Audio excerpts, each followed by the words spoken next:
the land down under could soon be known for something else.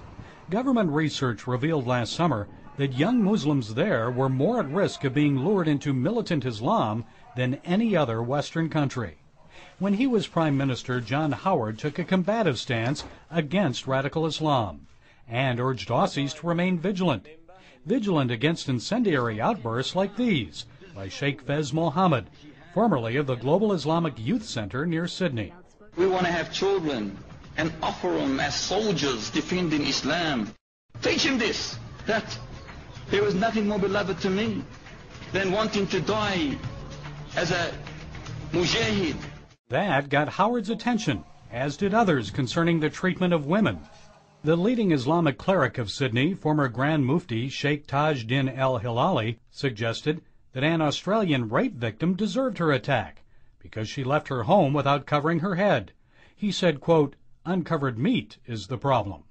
Some Muslim community leaders expressed outrage at Hilali's remarks, but that didn't stop the Sheikh from voicing contempt for Australians and their culture.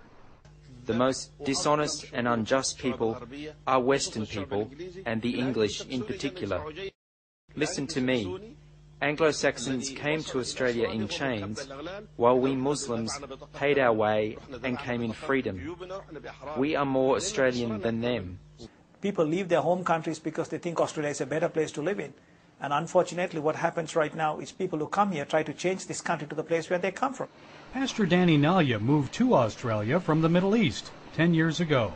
I think the immigration policy has to be tightened to find out, get people understanding that people who come here should adapt to the country and become part of Australia. The Australian government took steps to do just that. Last year, it began requiring a 20-question test for people applying for citizenship. It remains to be seen if new Prime Minister Kevin Rudd will continue or expand the tougher immigration policy. Pastor Daniel Scott is a Pakistani immigrant and a lecturer on Islam and the Koran.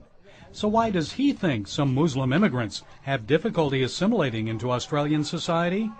He says Islam prohibits them from embracing a non-Islamic culture. And Quran is the holy book of Muslim people. In Sura 3 verse 28, that Muslims should not befriend non-Muslim. And it says, Allah says that if they will befriend non-Muslim, Allah will cut them off from himself. Scott suggests that can lead to Islamic enclaves, isolated neighborhoods and communities within a secular society. They become potential breeding grounds for Islamic extremism. They're places where lessons of hatred and anti-Semitism for Muslim youth can flourish, like these comments, again from Sheikh Fez Mohammed.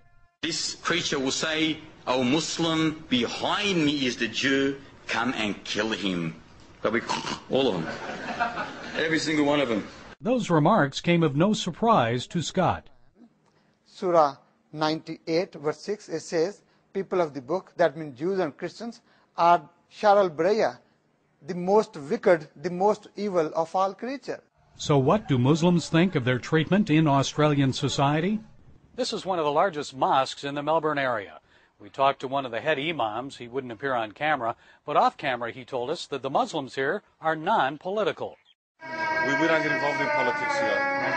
Not at all. But this young Muslim approached us to offer his opinion. He said he doesn't believe Muslims can speak openly in Australian society. You can get in trouble, basically. Like, you'd be arrested for that? It depends what you say and who you stand up for, you know? Yeah. Like, a simple example, the war between Israel and Hezbollah. Our discussion was interrupted by a mosque elder who took the young man inside for prayer. After prayer, go see the leaders of the mosque, not the followers, because some people don't have as much knowledge as others. Perhaps leaders like Sheikh Fez Mohammed. The peak, the pinnacle, the crest, the highest point, the pivot, the summit of Islam is jihad. Gary Lane, CBN News, Melbourne, Australia.